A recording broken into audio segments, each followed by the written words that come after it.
Canada के प्रधानमंत्री Justin Trudeau की मुश्किलें बढ़ती ही जा रही हैं। भारत के साथ विवादों के बाद अब वो अपनी ही पार्टी और विपक्ष दोनों के निशाने पर आ गए हैं। उनके सहयोगी और एनडीपी नेता जगमीत सिंह ने उनसे इस्तीफे की मांग कर दी है। इससे पहले ही कनाडा की उप प्रधानमंत्री क्रिस्टिया फ्रीलैंड ने इस्तीफा देकर सभी को चौंका दिया।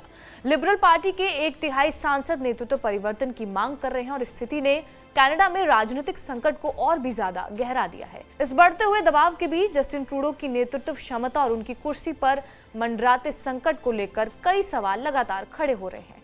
क्या ट्रूडो इन चुनौतियों का सामना कर पाएंगे या फिर नेतृत्व में बदलाव होगा, ये देखना बाकी है।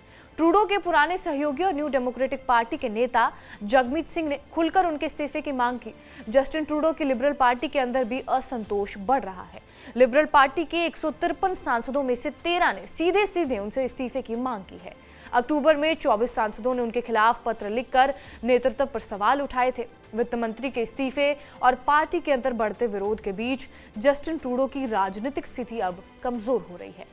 अमेरिका के राष्ट्रपति बनने वाले डोनाल्ड ट्रंप ने टैरिफ के मुद्दे पर भी कनाडा के लिए मुश्किलें खड़ी कर दी हैं। ट्रंप ने कनाडा से आने वाले सभी उत्पादों पर भारी कर लगाने की बात कही, जिससे दोनों देशों के व्यापारिक रिश्तों पर असर पड़ सकता है। कनाडा का 80% निर्यात अमेरिका को होता है। ऐसे में ट्रंप की नीतियां कनाडा की इकोनॉमी के लिए बड़ा झटका साबित हो सकती है। ट्रंप ने सब्सिडी की भी वसूली का मुद्दा उठाते हुए कनाडा पर और दबाव डाला है। ट्रंप की टैरिफ नीति से कनाडा अमेरिका के व्यापारिक संबंधों में तनाव बढ़ने की संभावना है और यह स्थिति कनाडा के लिए गंभीर आर्थिक चुनौती बन सकती है।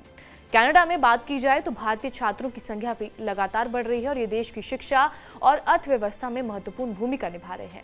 कनाडा के पीएम जस्टिन ट्रूडो को घरेलू और इंटरनेशनल मोर्चे पर मुश्किल हालातों का सामना करना पड़ रहा है। डोनाल्ड ट्रंप अक्सर कनाडा को अमेरिका का राज्य और ट्रूडो को उसका गवर्नर कहकर मजाक उड़ाते रहते हैं। सत्तारूढ़ लिबरल पार्टी के 1/3 सांसदों ने कनाडा में नेतृत्व परिवर्तन की मांग की, जिससे देश में अब संकट और भी ज्यादा गहरा गया है।